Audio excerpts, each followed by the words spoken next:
야곱아, 너를 창조하신 여호와께서 지금 말씀하시느니라. 이스라엘아, 너를 지으신 이가 말씀하시느니라. 너는 두려워하지 말라. 내가 너를 구속하였고 내가 너를 지명하여 불렀나니 너는 내 것이라. 아멘.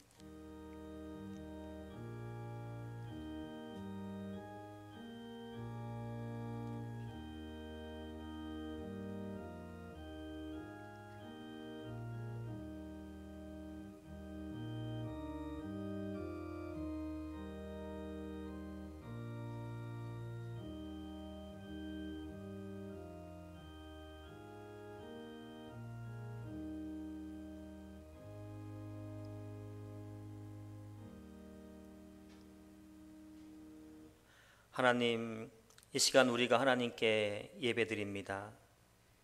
십자가에서 흐르는 주의 보혈이 우리 몸과 영혼에 가득하게 하시고 하나님의 구원의 은혜가 강물같이 흐르게 하여 주시옵소서. 그리하여 우리 모두가 이 예배를 통하여 새 힘과 용기로 모든 두려움을 이기는 그리스도의 군사들이 되게 하여 주시옵소서. 예수님의 이름으로 기원하옵나이다. 아멘. 370장 찬양 드리겠습니다.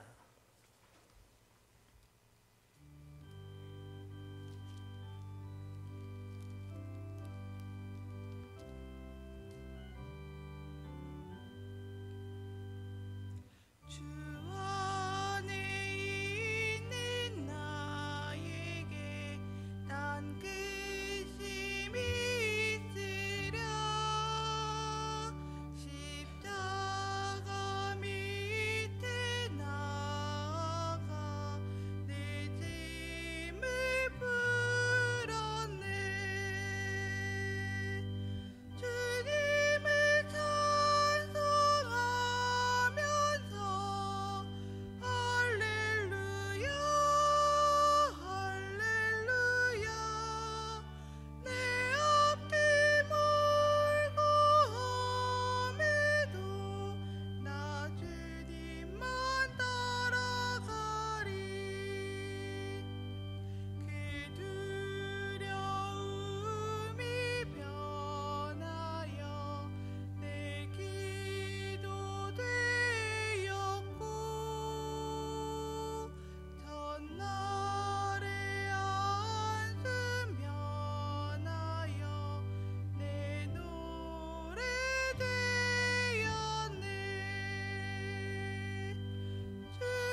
이광희 장로님 기도드리시겠습니다.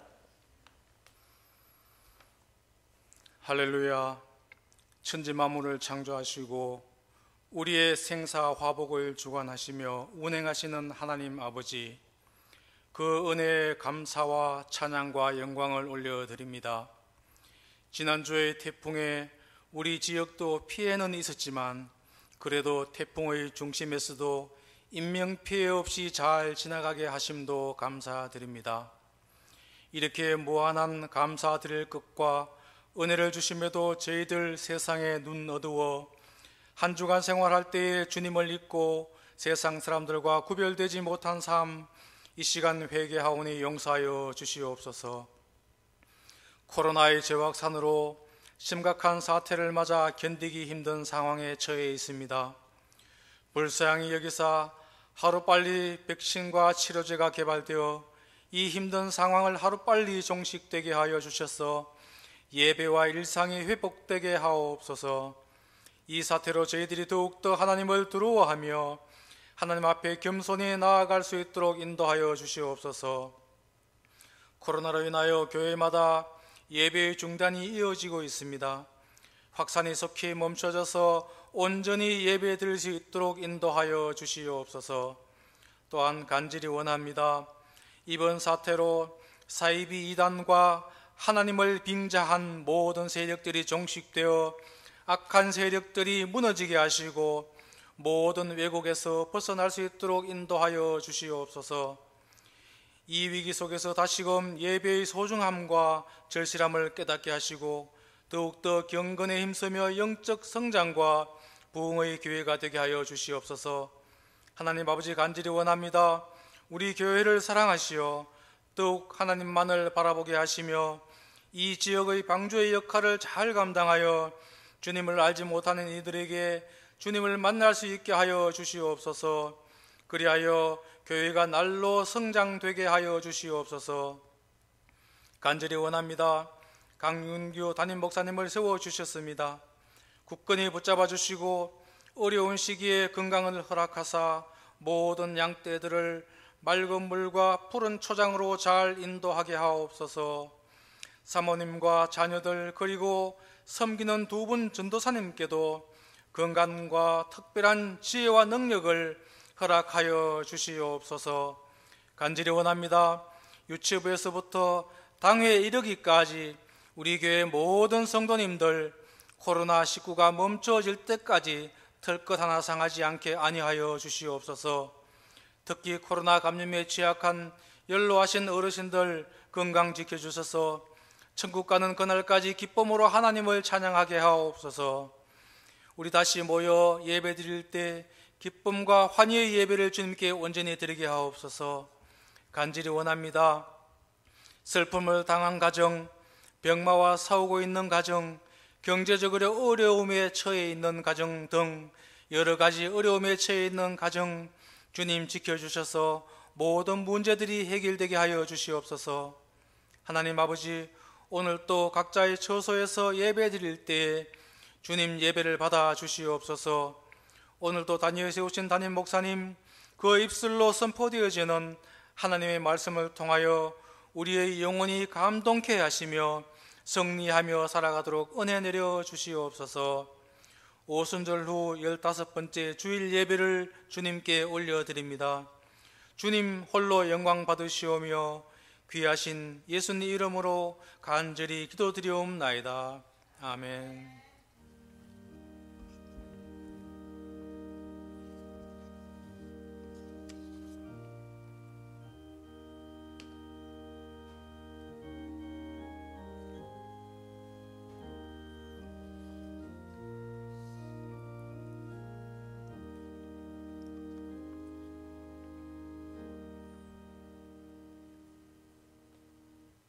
이 시간 저에게 주시는 하나님 말씀은 신약성경 고린도전서 6장 1절에서 8절까지 말씀입니다. 신약성경 268쪽쯤에 있습니다.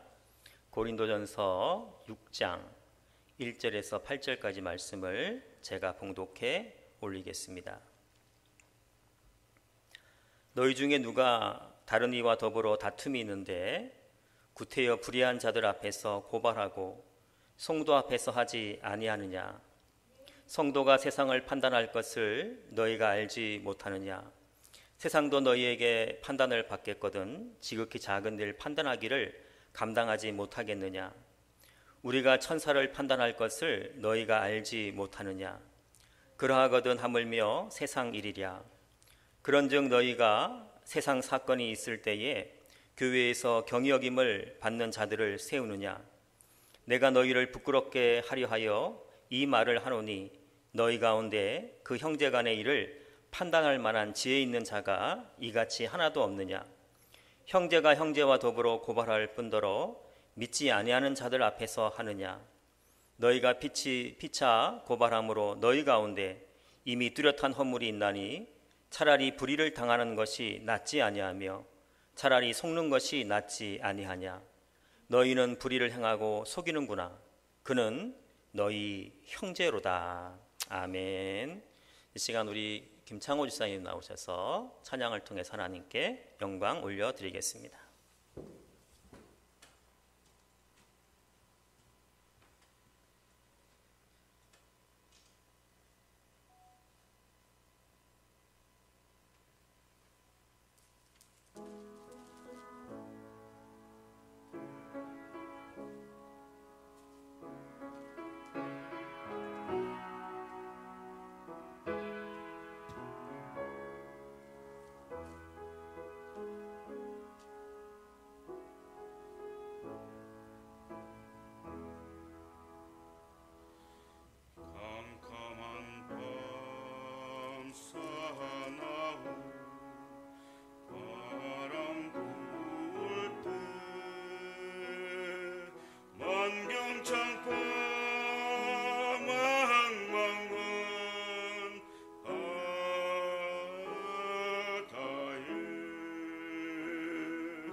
네, 집사님 감사합니다. 우리 김창호 집사님 찬미 차돌이 자녀 때문에 우리 교회를 출석하기 시작했는데 이제는 우리 교회 등록하셔서 또 특별히 찬양을 통해서 이렇게 많은 봉사를 하시고 또 하나님께 영광 돌려주셔서 감사드립니다. 위에서 기도해 주시면 감사하겠습니다. 네, 집사님 왜 바로 안 내려가시고 한 절 더 하고 싶으셨어요? 네, 감사합니다. 교회는 그 법을 지켜야 하고요. 또 법을 통해서 자기 방어도 할 줄 알아야 됩니다. 그래서 교회도 법을 알아야지요. 그런데 바울은 우리에게 법을 사용하지 말라 이렇게 오늘 본문을 통해서 말씀하고 있습니다. 그렇다면 언제 법을 사용하면 안 되는 것일까요? 우리 교회 내에서는 성도 간에는 법을 사용하지 말라고 바울은 말씀하고 있습니다. 그런데 지금 고린도 교회 교인들은 서로에게 법대로 합시다 하면서 법을 사용하고 있습니다. 그래서 함께 예배드리고 난 다음에 또 함께 법원에 가서 재판정에서 서로 누가 옳은지 다투고 있었습니다. 사실 이 법대로 합시다라는 소리가 들리는 곳은 법을 안 지키는 곳이에요. 왜냐하면 법을 잘 지키면 굳이 법대로 합시다라는 말을 할 필요가 없기 때문에 그렇습니다. 그런데 안타까운 것은 일부 한국교회에서 법대로 합시다를 외치면서 법원에서 다투는 교회가 많이 있습니다. 굳이 한국교회라고 넓게 볼 필요도 없이 우리 교회가 속해 있는 경동교회 안에서도 법원에서 다투고 있는 교회 이야기를 심심치 않게 들을 수가 있습니다. 그렇다면 교회에 문제가 생겼을 때에 그 문제를 들고 하나님 앞에 가는 것이 아니라 왜 법원으로 가는 것일까요? 그것은 하나님 앞에 나가면 손해를 볼 것 같아서 그러는 것입니다. 하나님 앞에 가면 하나님이 용서해줘라, 네가 손해보라 이렇게 할 것이 분명하기 때문에 손해보지 않기 위해서 법원으로 가는 것입니다. 예수님은 마태복음 5장 40절 42절에서 이렇게 말씀하십니다. 또 너를 고발하여 속옷을 가지고자 하는 자에게 겉옷까지도 가지게 하며 또 누구든지 너로 억지로 오리를 가게 하거든 그 사람과 심리를 동행하고 내게 구하는 자에게 주며 내게 꾸고자 하는 자에게 거절하지 말라. 예수님은 우리에게 손해를 보라 이렇게 말씀을 하고 계십니다. 누가 내 속옷을 뺏기 위해서 고소하면 그냥 겉옷까지 벗어주라는 것이죠. 그러면 모든 것이 평화로워지기 때문에 그렇습니다. 그런데 서로 손해보려고 하지 않기 때문에 법원에 가서 교인들끼리 서로 그 속옷이 누구 것인지를 판단받기 위해서 다투는 것입니다.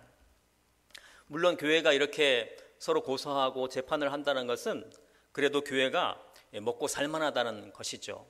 영어 수고 가운데 as poor as church mouse라는 수고가 있어요. 교회의 쥐처럼 가난한이라는 뜻입니다. 왜 이런 말이 나오게 되었을까요? 예전에는 교회가 무척 가난했죠. 그래서 교회 안에 사는 쥐도 가난했어요. 먹을 게 없어서. 그래서 부잣집이나 방앗간에 사는 쥐는 통통한데 교회에 사는 쥐는 삐쩍 말랐어요. 딱 보면 알았어요. 이게 교회진지 아닌지. 그래서 as poor as church mouse라는 교회 쥐처럼 가난한이라는 말이 생기게 된 것이죠. 아마도 그 시절에는 서로 고소하지 않았을 거예요. 교회가 먹을 게 없어가지고 교회 쥐도 못 먹는데 고소할 게 무엇이 있겠습니까? 그런데 요즘에는 교회가 땅도 있고 건물도 있고 하다 보니까 교회 안에 갈등이 생기면 서로 더 많이 가지기 위해서 서로 손해보지 않기 위해서 법원에서 서로 다투게 되고 있는 것입니다. 또 그러다 보니 교회가 판검사들에게 당신들은 이렇게 저렇게 살아야 됩니다라고 갈 길을 제시해 줘야 될 교회가 오히려 판검사 앞에서 무릎을 꿇고 우리의 문제를 해결해 달라는 그런 어처구니 없는 상황이 지금 우리 교회 안에서 벌어지고 있는 것입니다. 이에 바울은 오늘 본문 1절에서 3절까지에서 이렇게 말씀합니다. 너희 중에 누가 다른 이와 더불어 다툼이 있는데 구태여 불의한 자들 앞에서 고발하고 성도 앞에서 하지 아니하느냐? 성도가 세상을 판단할 것을 너희가 알지 못하느냐? 세상도 너희에게 판단을 받겠거든 지극히 작은 일 판단하기를 감당하지 못하겠느냐? 우리가 천사를 판단할 것을 너희가 알지 못하느냐? 그러하거든 하물며 세상 일이랴.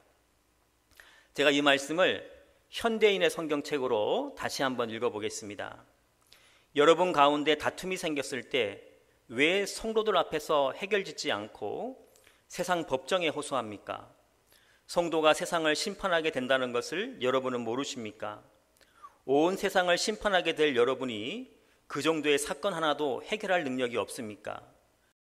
천사들도 심판하리라는 것을 여러분은 모르십니까? 그렇다면 이 세상 일주미야 말할 게 있겠습니까? 바울은 우리 성도들은 세상을 심판하고 천사까지도 심판할 존재다 이렇게 말씀하고 있습니다. 물론 여기서 말하는 천사는 마지막 날 하나님의 심판을 받게 될 악한 마귀를 이렇게 의미하는 것입니다. 아무튼 성도는 믿음으로 온 세상을 판단하는 자들입니다. 그런데 그러한 자들이 교회 일 하나 판단할 능력이 없어서 그것을 가지고 법원으로 가고 있느냐고 지금 꾸짖고 있는 것입니다. 물론 교회 문제를 법적인 것으로 해결하지 말라고 하는 바울이 잘못된 것은 그냥 덮어주자고 말하는 것은 아닙니다. 또 은혜라는 이름으로 불의가 판을 쳐도 가만히 놔두라는 것은 결코 아닙니다. 지금 바울은 교회 안에서 일어나는 문제들을 해결할 능력을 상실해서 법원으로 향하고 있는 고린도 교회 사람들을 바라보면서 안타까워하고 있는 것입니다.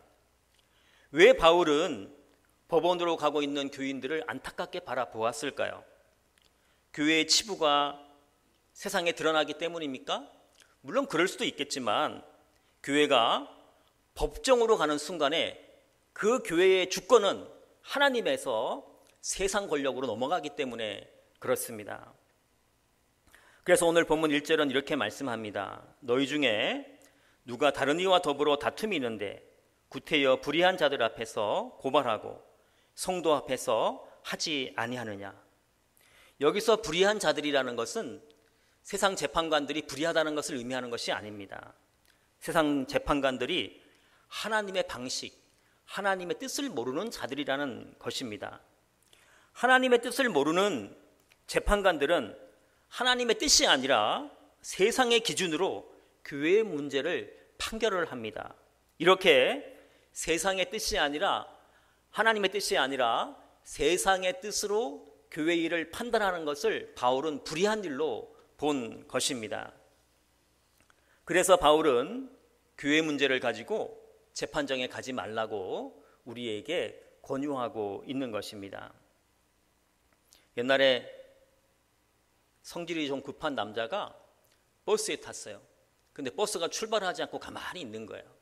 그래서 이 사람이 화가 나가지고 자기 성질에 못 이겨서 소리를 질렀어요. 아니, 이 똥차 언제 떠납니까? 이렇게 소리를 지르니까 운전사가 이렇게 얘기했대요. 똥이 차면 갑니다. 이렇게 얘기했다는 거예요. 이 사람은 버스를 똥차라고 흉봤는데 오히려 자기가 똥이 돼버리고 만 것이죠. 여러분, 우리가 교회 문제를 가지고 법정에 가서 서로 싸우면 나는 의로운 사람이 되고 상대방은 불의한 사람이 되는 것이 아니라 세상 사람들이 볼 때는 둘 다 똥같이 보이는 것이죠. 그래서 교회 문제는 교회 안에서 해결하라고 바울이 우리에게 명령하고 있는 것입니다. 어떤 교회는 서로를 믿지 못해서 무슨 일들이 생기면 서로 공증을 받는다고 해요.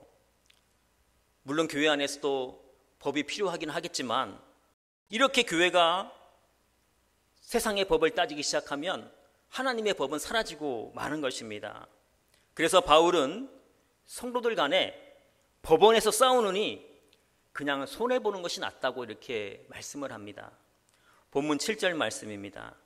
너희가 피차 고발함으로 너희 가운데 이미 뚜렷한 허물이 있나니 차라리 불의를 당하는 것이 낫지 아니하며 차라리 속는 것이 낫지 아니하냐. 제가 이 말씀을 현대인의 성경책으로 다시 한번 읽겠습니다. 여러분이 서로 소송하는 것은 성도로서 이미 실패했다는 것을 말해주는 것입니다. 차라리 여러분이 손해를 보거나 속는 것이 더 낫지 않겠습니까? 여러분, 교회 안에서는 서로 손해를 봐야 돼요. 그 이유가 무엇일까요? 8절에서 바울은 그는 너희 형제로다 이렇게 말하고 있습니다. 교회 성도는 서로 싸워서 이겨야 할 대상이 아니라 형제라는 것이 형제. 서로 형제라는 것이죠. 벌써 오래된 이야기인데요. 이미 고인이 된 현대그룹 유명한 정주영 회장이 노년에 자녀들에게 유산을 분배할 때에 문제가 발생했었다는 것을 잘 알고 계실 것입니다. 서로 더 많이 갖기 위해서 형제 간에 다툼이 일어난 거예요. 뉴스에서는 그것을 왕자의 난이다 그래가지고 매일매일 이렇게 9시 뉴스에 보도됐던 기억이 남아 있습니다. 결국 그 큰아들인 정몽구 씨는 현대 자동차를 이렇게 물려받게 되었고 또 정주영 회장이 가장 사랑했다는 정몽원 씨는 현대건설에 포함된 현대그룹을 이렇게 물려받게 되었습니다. 그러다가 얼마나 지났을까요? 뉴스를 보는데 그 정몽원 현대그룹 그 회장이 자신의 현대 사옥에서 뛰어내려서 자살했다 하는 뉴스를 제가 보고 깜짝 놀란 적이 있습니다. 그때 그 동생 장례식에 온 그 정몽구 자동차 회장이 눈물을 이렇게 닦는 모습을 제가 본 기억이 지금까지도 남아 있습니다. 바로 이것이 형제 사이입니다. 형제 사이. 싸워서 이겨도 결코 영광스럽지 않고 상대방이 쓰러져도 기쁜 것이 아니라 눈물이 날 수밖에 없는 사이가 바로 형제라는 사이입니다. 그래서 바울은 믿음의 형제 사이에서는 법원에서 싸워서 이기려고 하지 말고 차라리 손해보라. 손해보는 것이 낫다. 이렇게 말씀하고 있는 것입니다. 제가 오늘 본문 7절 말씀을 이번에는 표준세번역 성경책으로 한번 읽어보겠습니다. 여러분이 소송을 제기하는 것부터가 벌써 여러분의 실패를 뜻합니다. 차라리 불의를 당해주지 못합니까? 왜 차라리 속아주지 못합니까? 설교 시간에 종종 예화로 등장하는 김익두 목사님을 한번 소개해보고자 합니다. 이분은 그 황해도 지역의 유명한 깡패였다고 그러죠. 그런데 예수를 믿고 변화되어서 복음을 전하는 사람이 되었습니다. 어느 무더운 날도 복음을 전하기 위해서 다른 동네로 가기 위해서 언덕을 넘고 있는데 그 언덕 위에서 바람을 쐬면서 좀 쉬고 있었어요. 근데 술 취한 청년 하나가 성큼성큼 다가오더니 왜 네가 나보다 빨리 왔어? 그러면서 이 다쳐죽 곧장 막 때리더라는 거예요. 근데 그 목사님은 계속 맞고 있었대요. 때리는 것을 멈추자 그 목사님은 그 청년의 손을 붙잡고 이렇게 얘기했다고 합니다. 형씨 다 때렸어. 내가 김익두요. 예수는 내가 믿었는데 복은 당신이 받는구려. 이렇게 얘기하니까 그 청년이 갑자기 정신이 번쩍 들었어요. 자기가 때린 사람이 다른 사람이 아니라 자기 동네에서 유명한 깡패였던 것을 알았기 때문에 그렇습니다. 이렇게 이 청년이 놀라서 아무 말도 하지 못하자 김익두 목사님은 내가 예수 믿기 전에 이런 일이 있었으면 당신은 여기다 몇 자리를 써야 했을 것이요. 그런데 내가 예수 믿은 덕에 당신이 살았으니까 예수는 내가 믿고 복은 당신이 받은 것이 아니겠어 하면서 그 청년을 교회로 데려갔는데 그 즉시 그 청년이 예수님을 믿게 되었다 하는 이야기입니다. 만약에 김익두 목사님이 그 청년이 자기를 때릴 때 같이 때렸으면 어떻게 됐을까요? 물론 자신이 깡패 출신이었으니까 싸움은 이겼겠지만 그 청년은 예수를 믿지 않게 되었을 것입니다. 그런데 그 목사님이 맞아주면서 손해보니까 그 청년이 구원받는 역사가 일어나게 된 것입니다. 그래서 믿음의 세계에서는 법대로 해서는 안 되고 손해를 보아야 하는 것입니다. 교회는 법으로 싸우는 것이 아니라 서로 손해보는 것이 바로 교회인 것입니다. 우리 건천제일교회 모든 성도는 예수 그리스도 안에서 한 형제요 한 자매입니다. 왜냐하면 우리는 하나님을 한 아버지로 모시고 살고 있기 때문입니다. 그래서 우리는 지금 건천제일교회 안에서 서로 사랑하고 서로 도와주면서 지내고 있습니다. 여기에 우리가 하나 더 추가해야 될 것이 있습니다.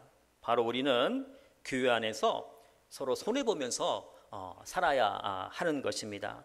이렇게 우리가 손해보면서 서로 사랑하고 섬기면서 믿음 생활을 하게 되면 우리 건천제일교회는 하나님의 영광을 드러내는 교회, 또 세상에 소망을 주는 교회로 경주지역에 자리를 잡고 이렇게 아름다운 교회로 계속 유지될 것입니다. 법이 아니라 내가 손해봄으로 건천제일교회를 하나님이 기뻐하시는 주님의 몸된 교회로 세워나가는 우리 모두가 되시기를 예수님의 이름으로 기도드립니다. 기도하겠습니다.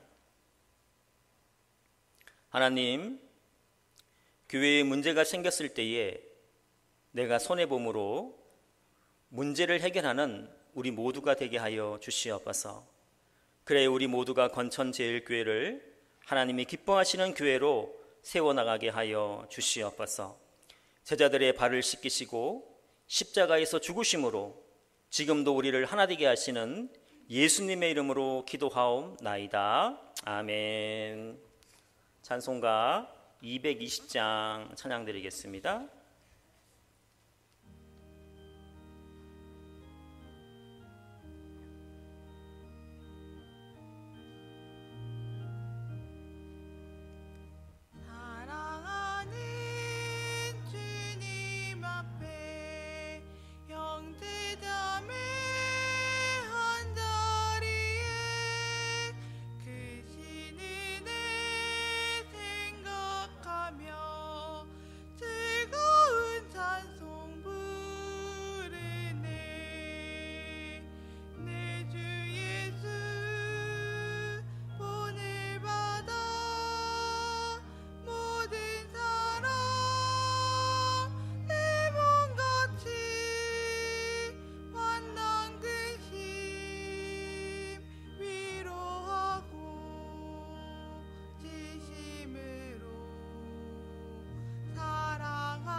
예전에 어느 책을 보니까 우리가 물을 마실 때에 감사합니다 이렇게 물을 놓고 이렇게 얘기를 하면 물이 육각수로 바뀐대요. 그리고 그 순간에 물을 마시면 이렇게 면역 능력도 올라가고 건강해진다라는 글을 읽어본 적이 있습니다.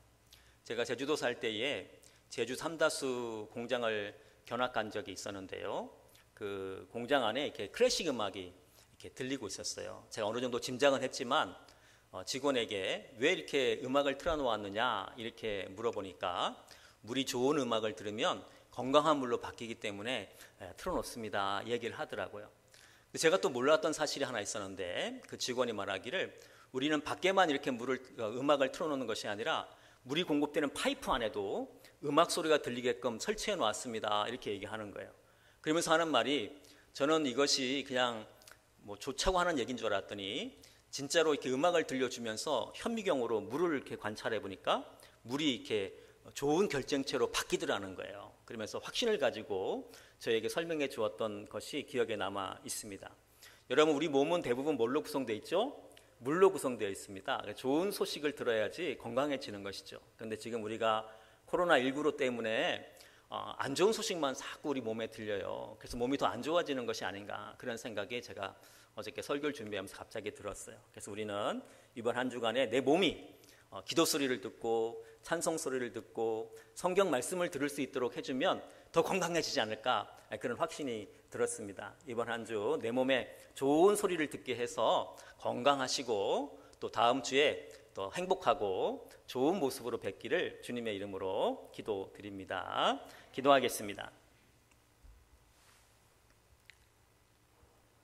하늘 보좌를 버리시고 이 땅에 오셔서 우리를 섬기신 예수님의 은혜와 하나밖에 없는 아들을 아낌없이 우리에게 내어주신 하나님의 무한하신 사랑과 지금도 우리 안에 역사하시며 우리를 사랑의 띠로 하나 되게 하시는 성령님의 교통하심이 내가 먼저 손해봄으로 건천제일교회를 하나님이 기뻐하시는 교회로 만들어가는 하나님의 백성들 위해 그리고 우리가 살아갈 이번 한 주간 위에 이제와 영원토록 함께 하시길 간절히 축원하옵나이다.